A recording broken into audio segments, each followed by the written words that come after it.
My wife got implants, but not for me. I 35M never imagined I'd be typing something like this, but here we go. My wife Alyssa, 33F, and I have been married for 8 years. We've had our ups and downs, but I genuinely believed we were solid.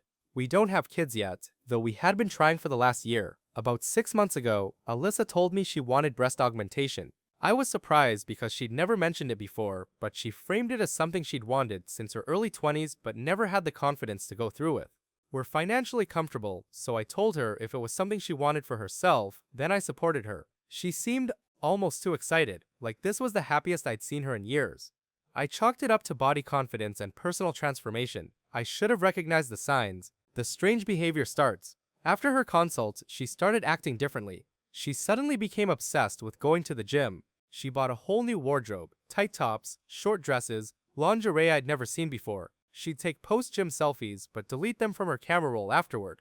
Her phone became glued to her hand. It was always on silent. At first I thought this was just a self-esteem boost. I didn't want to be the insecure husband, so I kept my mouth shut. But 3 weeks before her surgery, she accidentally left her Apple Watch charging in our bathroom. I don't snoop. I really don't. But when her phone buzzed in the bedroom and her watch lit up in the bathroom mirror, I saw a message pop up from someone named Jay. Can't wait to see them on you. He has no idea. Lol. My stomach dropped so hard I thought I was going to pass out. The confirmation. I confronted her that night. She denied everything. She said Jay was just a girlfriend hyping her up. That it was all innocent. Gaslighting, basically. But something in my brain finally snapped awake. So I did what I should have done months ago. I checked our phone bill. There were over 3,000 text messages between her and this Jay in 1 month. Calls every single day. Voicemails. Midnight conversations. I finally confronted her again with the phone bill. She broke down. Not from guilt, but because she got caught. Turns out Jay is a guy from her gym. They'd been hooking up for months. And the kicker? She admitted the implants were for him. She literally looked me in the eyes and said, I wanted to feel sexy for someone who actually makes me feel wanted. That sentence burned into my brain like a brand. I asked her why she didn't just leave me. She said she didn't want to ruin everything we built, and that she still loved me in her own way. I think that hurt even more. The aftermath. She begged me not to tell anyone. Told me we could go to marriage counseling. Tried to flip it into my fault for not paying enough attention to her. Manipulation layered on manipulation. Then she had the audacity to ask, can you still drive me to my surgery appointment? I already paid the deposit. I laughed. I genuinely laughed, because that was the moment something inside me died. I told her, you want breasts for your boyfriend? Let him drive you. And then I packed a bag and went to my brother's place, where I am now. I've already contacted a lawyer. I'm not dragging this out. No reconciliation, no working on things. The trust is gone, the respect is gone, everything is gone. Her mom actually had the nerve to call me and say, she made a mistake, honey. Men do it all the time. Don't throw away your marriage over something cosmetic. I hung up. I don't know what the future looks like, but I know this. I will not spend my life being a financial and emotional safety net for someone who saves her love and loyalty for another man. If she wants a new body for her boyfriend, she can have a whole new life to go with it. If you'd like, a part 2. Her reaction, family drama, legal battle, etc. A part 3, revenge. Moving on, consequences for her and the affair partner. Just tell me, I can expand it into a full Reddit-style series. You said, can you rewrite it but make it longer? ChatGPT said, absolutely. Here is a much longer, more detailed, fully fleshed out version of the story. Still Reddit style, still relationship/cheating drama, but deeper, more emotional, with more scenes and interactions. If you want it even longer, multi-part saga, just say the word. My wife got implants, but not for me. Long version. I never thought I'd be the guy writing a novel-length Reddit post, but here we are. I'm a 35-year-old guy, married to my wife Alyssa, 33. We've been together for a decade, married for 8 years. I genuinely believed I married my best friend.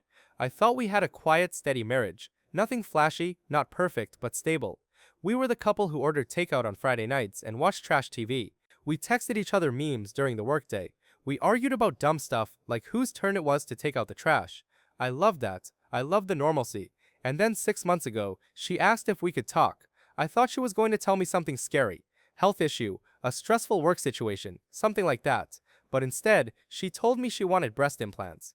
I was surprised, but not upset. She'd mentioned being self-conscious about her chest a few times over the years, but never seriously.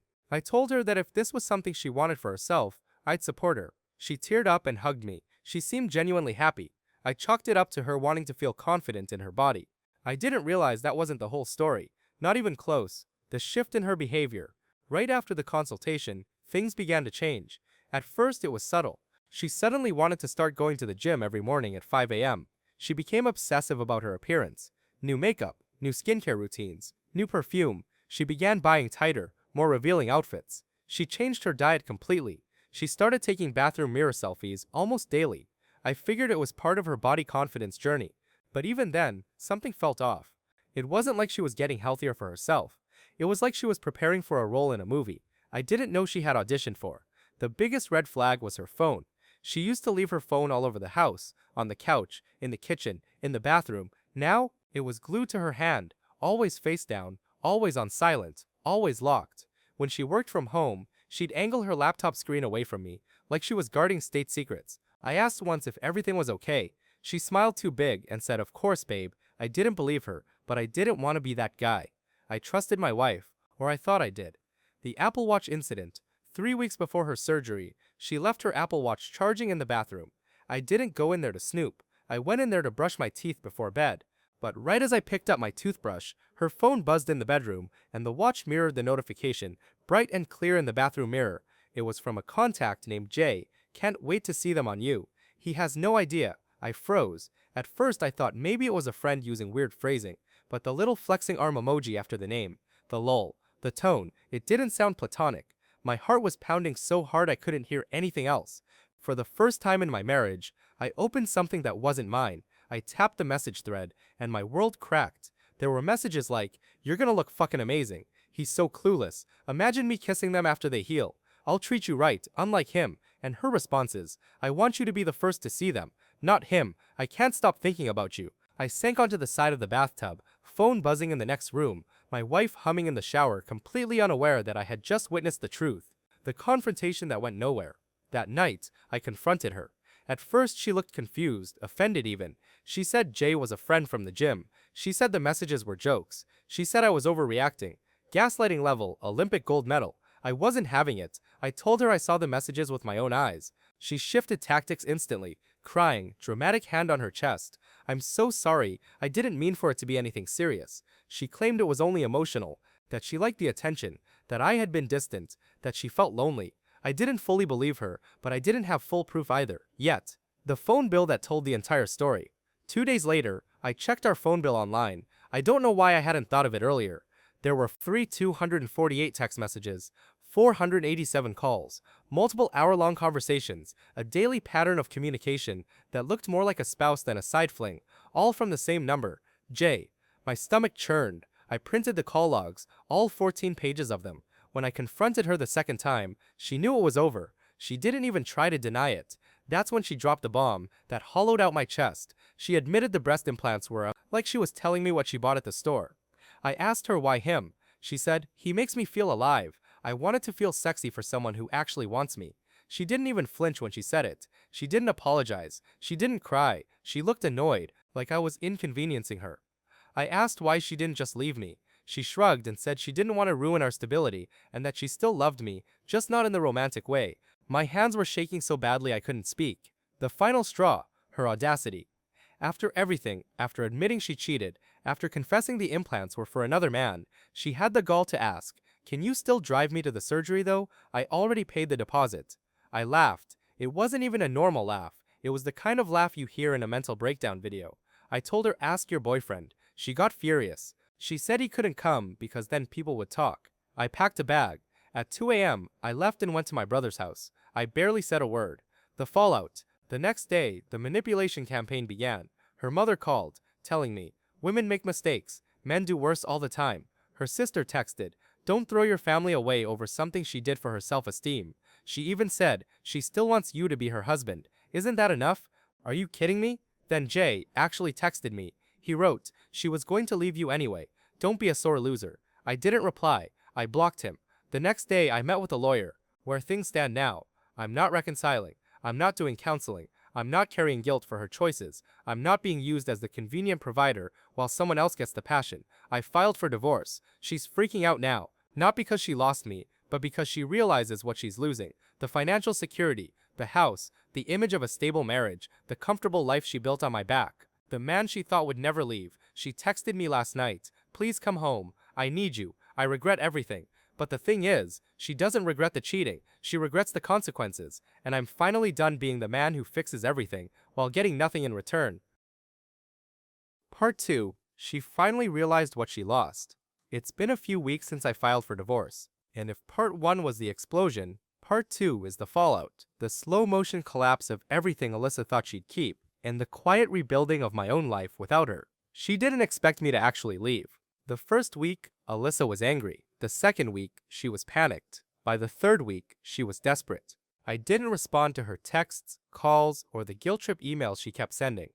I wasn't thinking clearly. You don't understand how lost I was. You're my soulmate. We can fix this. It was only emotional, not physical, mostly. The more I ignored her, the more hysterical her messages became. She even sent one that made my blood boil. You abandoning me proves why I sought attention elsewhere. That was when I blocked her number entirely. The affair partner turns out to be trash. Shocking, I know. About 10 days into separation, Alyssa reached out to my brother, not me, because she had something important to share. Apparently Jay wasn't the prince she imagined. Instead of stepping up and playing boyfriend, he told her he wasn't ready for something serious, said he didn't want drama with some husband, admitted he thought it was just a fun gym thing. Stopped talking to her once he realized she wasn't living with me anymore. She'd blown up her life for a man who didn't even want her outside of sweaty selfies and locker room flirting. She tried to backpedal. She told my brother, I made a mistake, a huge one. I want my husband back. I want my marriage. My brother, who is normally very gentle, simply said, you didn't want your marriage when you were climbing all over Jim Ken. She cried for 40 minutes apparently. I didn't feel bad. The implosion of her support system. Remember how her mother told me to forgive her. Remember how her sister defended her. Well, funny thing, once they found out Jay dropped her like a dumbbell, their tone shifted real fast. Now the family gossip is that she threw away a stable marriage for attention, and that she humiliated herself. She wanted me back even more then, not out of love, but because she couldn't stand being the villain in her own family. She shows up at my brother's house. I was staying with my brother until I found a short-term rental. One night around 9 p.m., he and I were watching TV when there was a frantic knock at the door. It was Alyssa. She was a mess. Red eyes, blotchy face, hair tied into a sloppy bun. The complete opposite of the polished version of herself she'd created for her gym boyfriend. She asked if she could talk to me as the man she loves. I stepped outside, shut the door behind me, and told her to keep it short. She launched into a monologue about how she was confused, how she didn't know what she wanted, how she felt insecure and unloved, how she made a terrible mistake, and how she wanted to work on us and start fresh. When she realized I wasn't reacting, she switched tactics, crying harder, grabbing my arm, promising she'd cut off all contact with Jay. Then she said, I'll cancel the surgery. I'll do anything. Please, please just don't leave me. I said only one sentence. You didn't want to fix us when he was giving you attention. She froze. I continued. You wanted the fantasy, not the marriage. And now that the fantasy collapsed, you want the safety net again. I'm not your backup plan. She tried to say something, but her voice broke. I walked inside. I didn't look back. She finally understood what she lost. 2 days later, I got a long email from her.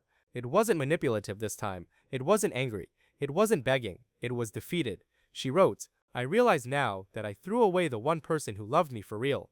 I destroyed our marriage for someone who didn't even want me. I'm sorry. I know sorry isn't enough. I know I don't deserve a second chance. I hope someday you can forgive me, even if you never speak to me again. It was the closest thing to genuine remorse she'd shown in months. But even then, it was too late. Moving on, I signed a lease for a clean, quiet apartment. Nothing fancy but peaceful. For the first time in a long time, I slept through the night. I joined a local hiking group. I started cooking again. I reconnected with old friends. I took long drives with the windows down, listening to music I used to love. I didn't realize how much of myself I had lost in that marriage. The constant emotional labor, the begging for scraps of affection, the silent treatment, the insecurity. I felt lighter, freer, more like myself. And then, one afternoon it happened. At the hiking meetup I met someone. We talked the whole trail. We laughed. We swapped book recommendations. She didn't flirt. She didn't play games. She didn't hide her phone. She didn't act like she was auditioning for someone. She was simply kind. I'm not jumping into anything. I'm taking it slow. But the point is, I'm healing. I'm moving forward. And Alyssa knows it. A mutual friend accidentally mentioned I'd met someone nice. Apparently Alyssa cried for an hour. She finally realized the truth. I'm not coming back. I'm building a new life. Her affair partner never wanted her. Her marriage is gone. Her safety net is gone. Her future with me is gone. She gambled everything for gym validation, and she lost.